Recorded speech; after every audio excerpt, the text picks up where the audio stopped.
చూస్ country delight, live better. ఇప్పుడే country delight యాప్ని download చేసుకోండి. ఒకే సంవత్సరంలో 6 హిట్స్ కొట్టిన ప్రొడ్యూసర్ మీరు 2017లో 2007లో 6 వరుస హిట్లు కొట్టింది. అది వరల్డ్ రికార్డ్ అసలు ఒక ప్రొడక్షన్ హౌస్ నుంచి. ఈ 5 ఇయర్స్లో ఏమైంది? సో కోవిడ్ వచ్చిన తర్వాత ఇవన్నీ ఎక్కడ జరుగుతున్నాయని చెక్ చేసుకుంటున్నాం. సో అది బ్యాలెన్స్ అనేది కొంచెం తగ్గింది. అందుకే చిన్న పాజ్ పెట్టుకొని ఓకే దీంతో ఇప్పుడు తమ్ముడు కాకుండా ఇంకొక చిన్న సినిమా ఉంది, రెడీ అయిపోయింది. అది కూడా ఇది రిలీజ్ చేసేస్తే new begins. So new begin లో అన్ని వర్క్ చేస్తాం. What from immediately next from Dil Raju? So ఆగస్ట్లో 3 సినిమాలు మొదలవుతాయి. సో ఒకటి విజయ్ దేవరకొండ, రవికిరణ్ కోలాతో చేస్తున్న రౌడీ జనార్దన, అలాగే బలగం వేణుతో చేస్తున్న ఎల్లమ్మ, అలాగే ఆశిష్తో ఒక సినిమా మొదలు పెడుతున్నాం, దేత్తడి పోచమ్మ గుడి.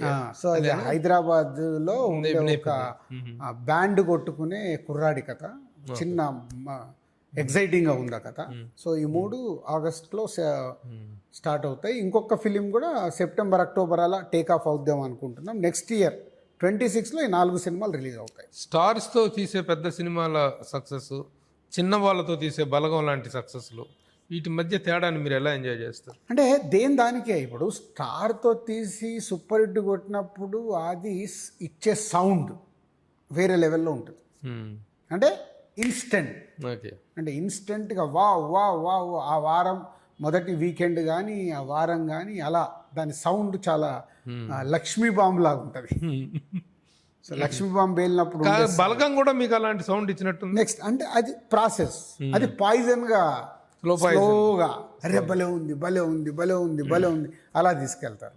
సో రెండింటిని ఎంజాయ్ చేస్తాం. సో ఈ ఇండస్ట్రీలో ఇప్పుడు FDC అధ్యక్ష పదవి ఒకటి మిమ్మల్ని వివరించింది. ఇది మీకున్న అనుభవానికి, మీకు తెలంగాణలో మీరు పోషిస్తున్నటువంటి క్రియాశీలక పాత్రకి అది ఇచ్చారనేటువంటిది. అలాగే మీ ఆధ్వర్యంలో గద్దర్ అవార్డ్స్ కూడా చాలా ఇదిగా సక్సెస్ఫుల్గా జరిగినాయి. ఆ గద్దర్ అవార్డ్స్ తర్వాత మీరు ఆల్మోస్ట్ ఒక హెచ్చరిక చేస్తున్న స్థాయిలో అందరూ రిలీజ్ ఫంక్షన్స్కి అటెండ్ కావాలి, రేపు ఆంధ్రప్రదేశ్లో కూడా నంది అవార్డ్స్ కార్యక్రమం కూడా ఉంటుంది అనేటువంటి దాంట్లో ఒక సూచనతో కూడిన హెచ్చరిక కూడా ఉంది. అందులో ఎందుకు అంత స్థాయిలో చేయాల్సిన అవసరం వచ్చింది? అంటే దానికి మెయిన్గా 2 కారణాలండి. నేను ఆ రోజు ప్రెస్ మీట్లో నేను అది వ్యక్తిగతంగా FDC నుంచి పెట్టింది. అది 2 కారణాలలో ఏంటంటే, తెలంగాణ గద్దార్ ఫిలిం అవార్డ్స్లో 2024 అవార్డ్స్ అందరూ తీసుకున్నారు. సో అది 100% సక్సెస్. కానీ తెలంగాణ ఫామ్ అయిన దగ్గర నుంచి ఏదైతే 10 ఇయర్స్కి ఉన్న అవార్డ్స్ అవి ఎలాగో సెకండ్ ప్రయారిటీ, నో డౌట్. దాన్ని మేము యాక్సెప్ట్ చేయాల్సిందే, అందరూ యాక్సెప్ట్ చేయాల్సిందే. అవి 10 ఇయర్స్ అవార్డ్స్కి అందరూ అటెండ్ అయ్యి తీసుకోలేదు. సో మెజారిటీ పీపుల్ వచ్చి అవి తీసుకొని ఉంటే బాగుండేది అనేది నా ఫీలింగ్. అంటే ఆల్మోస్ట్ 70-80% వచ్చారు దాంట్లో కూడా.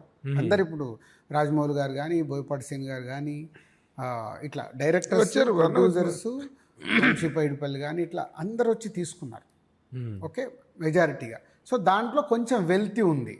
సో అది 100% తప్పు పట్టడానికి కూడా లేదు. ఎందుకంటే అవి 10 years second priority, 2024 is a first priority ఎవరికైనా. అదే ఎప్పటికో అవార్డులు ఇప్పుడు ఇస్తున్నట్టు. కానీ తెలంగాణ ఫామ్ అయిన తర్వాత ఇవ్వాలి అనే ఒక ఇంటెన్షన్తో ఆఫ్టర్ 14 ఇయర్స్ జరుగుతున్న ఈవెంట్ కాబట్టి అనే దాన్ని డిజైన్ చేసింది. అది పాయింట్ 1. అది పెద్ద it's not a controversial point. Point 2, ఇక్కడ తెలంగాణ గద్దార్ ఫిలిం అవార్డు జరుగుతున్న నెక్స్ట్ డే సీఎం చంద్రబాబు గారిది అపాయింట్మెంట్ ఉంది.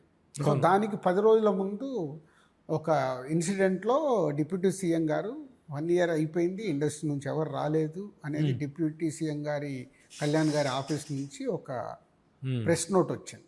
సో ఇండస్ట్రీ అంతా కొంచెం అదేంటి నిజమే కదా అంటే మళ్ళీ టక్మని చంద్రబాబు గారిది ఆ రోజు ఇక్కడ Telangana Gaddar film awards next day ఇక్కడ సాటర్డే జరిగాయి, సండే రోజు వారిది 4 o'clock అపాయింట్మెంట్ మేము అందరం ఫిక్స్ అయ్యాం.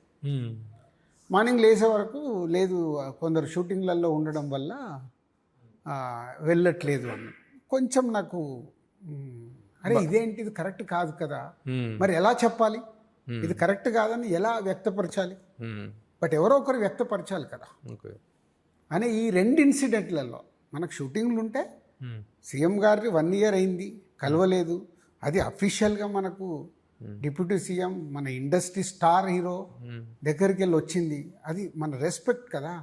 ఆ ఒక్కరోజు మనం వెళ్ళాలనుకుంటే షూటింగ్ ఆపుకొని వెళ్ళాలి కదా. బట్ ఇది నేను డైరెక్ట్ దీన్ని చెప్పలేను. సో రేపు ఫ్యూచర్లో గవర్నమెంట్స్ పిలుస్తారు, అవార్డ్స్ ఉంటాయి, రేపు అక్కడ అవార్డ్స్ ఉంటాయి. ఆ రోజు మనం షూటింగ్లన్నా ఆపుకొని ప్లాన్ చేసుకొని వెళ్ళాలి.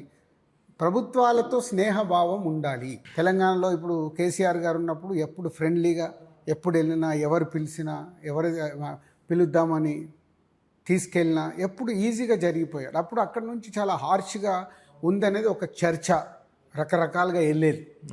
వెళ్ళిన దాన్ని ఇప్పుడు ఆ ప్రభుత్వంలో ఈ ప్రభుత్వం వచ్చినప్పుడు అక్కడ డిప్యూటీ సీఎం గారు ఉండి ఇండస్ట్రీకి మీకు ఏం కావాలి అని టికెట్ రేట్ల విషయంలో కానీ ఇంకేదైనా చాలా 1 year అంతా చాలా హెల్తీగా జరుగుతుంది. సడన్గా షిఫ్ట్ అయింది. సడన్గా షిఫ్ట్ అయ్యి ఇంకో సైడ్ వెళ్తుంటే వాళ్ళు ఇన్వైట్ చేసినప్పుడు వెళ్ళాలి కదా, వెళ్ళకుండా ఉండడం కరెక్ట్ కాదు కదా. ఇది ఏదో రకం, ఇది చాలా షార్ట్ నోటీస్ కదా గవర్నమెంట్ ఇచ్చింది కూడా, ఏపీ గవర్నమెంట్ ఇచ్చింది కూడా. యువతల వైపు గద్దర్ అవార్డ్స్ ఫంక్షన్ జరుగుతుంటే 4 days ముందు ప్రేయర్ నోటీస్ ఇచ్చారు. 4 రోజులు ఏమండి మీరు రేపే రండి అనగా 4 రోజుల ముందు. మరి అది పోస్ట్ పోన్ అయిన కారణం ఏంటి గట్టిగా? అదే నాన్ అవైలబిలిటీ ఆఫ్ స్టార్స్. అందరు అందుబాటులో లేరు అని. అందరూ అంటే ఎందరండి? ఎవరెవరిని పిలుస్తారు మీరు? అసలు మామూలుగా ఇండస్ట్రీలో ఇలాంటి కార్యక్రమాలు జరిగితే పిలిచే ప్రయారిటీ ఏంటి? అసోసియేషన్స్ పరంగా పిలుస్తారా? తెలిసి ఫస్ట్ అసోసియేషన్స్కు చెప్తారు, ఛాంబర్కి, ఛాంబర్ ద్వారా చెప్తారు. లేదు ఇప్పుడు మినిస్టర్ గారు ఇండివిజువల్గా మా అందరికీ ఫోన్లు చేశారు. దుర్గేష్ గారు, సరే ఇట్లా సీఎం గారు టైం ఇచ్చారు, జస్ట్ ఈరోజు మీరు ఫ్రీ చేసుకొని 4 o'clock రావాల్సిందిగా కోరుతున్నాను. డైరెక్ట్ మినిస్టర్ గారు మాట్లాడారు అంటే ఎంత ఇంపార్టెన్స్ ఇవ్వాలి అనేదే నా క్వశ్చన్. ఆయన డైరెక్ట్గా పిలిచారు, బట్ ఇండస్ట్రీలో కూడా ఒక వ్యక్తి దానికి లీడ్ తీసుకోవాల్సిన అవసరం ఉంది కదా. ఆ లీడ్ ఎవరు తీసుకున్నారు? ఇప్పుడు అంటే చాలా మంది బాధపడుతున్నారు. ఇప్పుడు మినిస్టర్ గారు పిలిచారు, ఆ రోజున వెళ్దాం అనుకున్నారు, శనివారం రోజు నైట్ అంతా బయలుదేరి ఫంక్షన్ అవ్వగానే మరుసటి రోజు మార్నింగ్. కానీ చాలా మంది మాకు పిలుపు రాలేదని. అంటే పిలుపు రాలేదంటే సార్ ఒకటి ఇప్పుడు ఇప్పుడు మళ్ళీ అదే పిలుపు రాలేదు అనేది అది వేరే కాంటెంట్ అండి. మమ్మల్ని పిలవలేదు, వచ్చిన వాళ్ళు ఎందుకు వెళ్ళలేదు అనేది నాకు క్వశ్చన్. అలాంటప్పుడు సార్ పిలుపు వచ్చిన వాళ్ళ లిస్ట్ ఏంటో మీరు బహిర్గతం చేస్తే ఎవరెవరిని పిలిచారు, ఎవరు రాలేదనేది ఆ నింద అందరి మీద పడుతుందిగా. కాదు కదా, నాకు తెలిసి ఇప్పుడు ఎట్లుంటుంది అంటే 2 రకాలు ఉంటాయి ఇక్కడ. ఎవరైతే యాక్టివ్గా ఉండి ఇప్పుడు సినిమాలు నిర్మిస్తున్నారో, సినిమాలలో నటిస్తున్నారో, సినిమాలని డైరెక్షన్ చేస్తున్నారో, అలాగే కొంత ప్రభావం చేయగలుగుతారో, వీళ్ళతో మాట్లాడగలుగుతారు, ఇలాంటి వాళ్ళనే ఫస్ట్ ఎవరైనా పిలుస్తారు. తర్వాత మళ్ళీ నెక్స్ట్ ఎప్పుడు ఉండబోతుంది ఆ కార్యక్రమం ఆంధ్రప్రదేశ్ ప్రభుత్వంతో?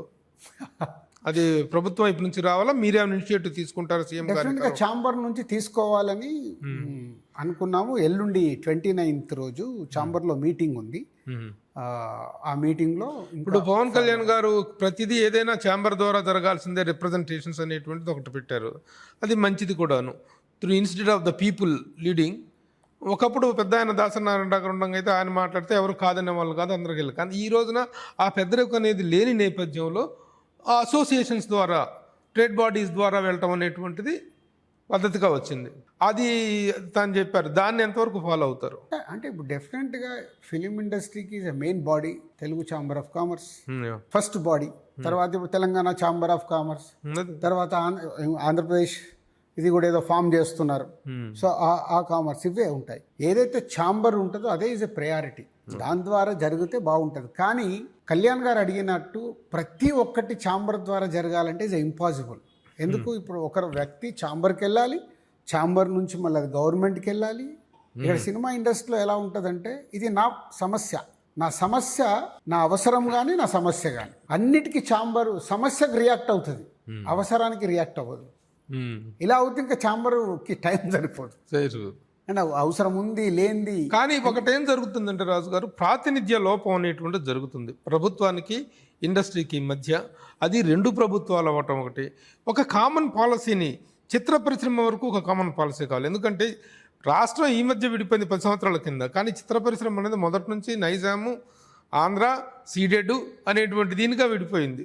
అలాగా. కానీ సినిమా ఇండస్ట్రీకి ఒక కామన్ ఎజెండా కావాలి 2 ప్రభుత్వాల మధ్య. అలాంటిది లేకుండా తెలంగాణ ప్రభుత్వం, ఆంధ్రప్రదేశ్ ప్రభుత్వం అనేటువంటి డివిజను ఇండస్ట్రీకి హాని చేస్తుంది అనేటువంటిది ఒక అభిప్రాయం. మీరేమంటారు? అంటే ఇప్పుడు ఇక్కడ 2 ప్రభుత్వాలు ఉన్నప్పుడు తెలుగు చలనచిత్ర పరిశ్రమకి రెండు కళ్ళే అవి. రెండు కళ్ళే అవి జాగ్రత్తగా బ్యాలెన్స్ చేసుకుంటూ వెళ్ళాల్సిందే. ఎందుకు ఇప్పుడు అందుకే ఇప్పుడు నేను మీకు ఇక్కడ చెప్పింది Telugu film chamber of commerce. అది తెలుగు సినిమాకు సంబంధించి ఉన్న మెయిన్ బాడీ. ఆ బాడీలో ఉండే ఏదైతే ఈసీ మెంబర్స్ ఉంటారో, ప్రెసిడెంట్, సెక్రటరీ అందరు ఎవరైతే ఉంటారో ఎప్పుడు యాక్టివ్గా ఉండే వాళ్ళు ఉండాలి. అదే పెద్ద సమస్య. సార్ నాకు ఒక డౌట్, చాలా అమాయకంగా అడుగుతున్నాను. మీరు అమాయకమేం కాదు, మీరు చాలా ముదురు, మీకు ఇంత ఎక్స్పీరియన్స్ ఉంది నాకు తెలుసుగా. 200 సినిమాలు దాదాపు రిలీజ్ అవుతున్నాయి. 200 సినిమాల్లో ఈ రన్నింగ్ ప్రొడ్యూసర్స్, ఈ గిల్డ్ ప్రొడ్యూసర్స్ అనే వాళ్ళు చేసేటువంటి సినిమాలు ఒక 25 ఉంటాయి హైయెస్ట్గా. మిగతా 175 సినిమాలు చేస్తున్న వాళ్ళు కొత్త వాళ్ళు, లేదా 1-2 సినిమాలు చేసేటప్పుడు చిన్నవాళ్ళు. 175 సినిమాల ప్రొడక్టివిటీని ఇస్తున్న నిర్మాతల ప్రాతినిధ్యం ఎంత ఉంది, 18 సినిమాలు చేస్తున్న గిల్డ్ ప్రొడ్యూసర్ల ప్రాతినిధ్యం ఎంత ఉంది, ఎవరి పెత్తనం ఎంత ఉంది, ఎవరి పెద్దరికం ఎంత ఉంది, ఎవరి ప్రాధాన్యత ఎంత ఉందండి. ఇక్కడ అది చాలా దెబ్బ కొడుతుందిగా మోరల్గా వాళ్ళందరినీ కూడాను. ఈ 175 పీపుల్ సినిమాలు తీస్తుంటే వాళ్ళ గోడు వినేటువంటి వాళ్ళు ఎవరు లేరనేటువంటి బాధను వాళ్ళు చెప్తున్నారు. మమ్మల్ని కలుపుకుపోవట్లేదు అంటున్నారు, ఆవేదన పడుతున్నారు. అంటే ప్రభు గారు ఇక్కడ ఎప్పుడు ఈ కాన్ఫ్లిక్ట్ ఆఫ్ కాన్వర్సేషన్ ఎప్పుడు ఉంటుంది. ఎంతమంది వెళ్ళగలుగుతారు ఓ ప్రభుత్వం దగ్గర కానీ ఎక్కడికన్నా వెళ్తే వాళ్ళు మాట్లాడాలి కదా. ఎంతమంది వెళ్ళగలుగుతారు? నెంబర్ 1 చాలా తక్కువ మంది, 10 మంది ఒక ఫేస్ వాల్యూ ఉన్నోళ్ళు. ఎక్కడికి వచ్చారు మీరు? ఫేస్ వాల్యూ ఉన్నవాళ్ళు మెజారిటీ పీపుల్. ఓ 15 మంది వెళ్తే అందులో ఒక 10 మంది అన్నా యాక్టివ్గా వాళ్ళతో మాట్లాడే. ఇప్పుడు సీఎం గారు టైం ఇచ్చారనుకో, ఎంతసేపు ఇస్తారు? Half an hour. ఎందుకు? వాళ్ళకు రాష్ట్రాన్ని చూసుకోవాలి. వాళ్ళు ఇచ్చే హాఫ్ అన్ అవర్ సమయంలో మనం ఎక్స్ప్లెయిన్ చేయగలగాలి. సో 15 మంది వెళ్ళగలుగుతారు. 15 మందిలో ఒక 10 మంది అట్లీస్ట్గా రికగ్నేషను వాళ్ళకి వెళ్ళగానే సో అండ్ సో. నెక్స్ట్ ఉన్న 4-5 అప్కమింగ్ వాళ్ళు ఆల్రెడీ కొంచెం సీనియర్గా ఉండి, ఇప్పుడు రామ్ సత్యనారాయణ గారు కానీ, నట్టి కుమార్ కానీ, ఏదైతే ఎక్స్పీరియన్స్తో సినిమాలు తీస్తూ ఉంటారో వాళ్ళు అయిన కొత్త వాళ్ళు కలిపి ఒక 5. ఇంతే కదా. 200 మందికి 200 మంది అయితే వెళ్ళడానికి సాధ్యం ఉండదు కదా. అదే ప్రాబ్లం. ఇప్పుడు ఆయనను కూర్చోబెట్టుకొని సీఎం గారిని, అఫీషియల్స్ని అందరిని కూర్చోబెట్టుకొని ఎదురా వెళ్ళిపోయి కూర్చుంటాం అంతే. ఎవరు మాట్లాడాలి, ఎవరు వాళ్ళకి ఎక్స్ప్లెయిన్ చేయాలి అనేది ఇంపార్టెంట్ కదా. ఎక్కువ మంది ఉన్నప్పుడు నేనేదో చెప్తుంటే సడన్ ఇంకెవరైనా మాట్లాడిరు అనుకో, వాళ్ళ సమయం పోతుంది, మనం చెప్పాలనుకునేది రీచ్ అవ్వదు. గందరగోళం, చేపల మార్కెట్ అయిపోతుంది. నెక్స్ట్ టైం కలుద్దాము అంటారు. అయిపోయింది అక్కడే. అక్కడ ఏం మాట్లాడాము, ఏం చెప్పాము, మళ్ళీ మీడియా ద్వారా బయటికి ఏం పంపిస్తున్నాం, ఇది చాలా ఈ రోజున్న సిచ్యువేషన్ చాలా క్రిషియల్ పాయింట్. సో ఇలా ప్రతి ఒక్క డాట్స్ ఉన్నాయి వీటికి. ఒకటి రీజన్ కాదు ఎందుకు తీసుకెళ్ళడానికి ఎవరికైనా. నేను దీనికి కంటిన్యూగా అడుగుతుంది ఏంటంటే, తీసుకెళ్ళమని 200 మందిని తీసుకెళ్ళమనేది కాదు నా ఉద్దేశం. ఈ 200 మంది అభిప్రాయాల్ని కూడా ఇక్కడ క్రోడీకరించుకొని రిప్రజెంట్ చేయాలి కదా. చిన్న నిర్మాతల సమస్యల్ని పట్టించుకోవటం లేదనే ఆవేదన చాలా కాలంగా ఉంటుంది. మీరు చిన్న నిర్మాతే, పెద్ద నిర్మాతే, మీది ద్విపాత్ర అభినయం చిత్ర పరిశ్రమలో. దిల్ రాజు గారిది యాజ్ ఏ ప్రొడ్యూసర్గా. ఇప్పుడు చిన్న నిర్మాతల్ని పట్టించుకోలేదు అనేది అది ఎప్పుడు జరగదండి. పట్టించుకుంటారు. ఛాంబర్లో రెడీ అవుతుంది. 100 మంది కూర్చున్నప్పుడు మీకు కావాల్సింది మీరు అడుగుతున్నారు, పెద్దోడికి కావాల్సింది పెద్దోడు అడుగుతున్నాడు, మిడిల్ వాళ్ళకి కావాల్సింది మిడిల్ వాళ్ళు అడుగుతున్నారు. ఇప్పుడు గవర్నమెంట్కి ఏ ప్రజెంటేషన్ ఇవ్వాలి? అదే ఆ ప్రజెంటేషన్ ఇచ్చే విషయంలో ఎవరి పట్ల ఒకరికి సామరస్యత కానీ ఫిలిం ఇండస్ట్రీలో ఏకాభిప్రాయం రావడం అనేది ఇంపాసిబుల్.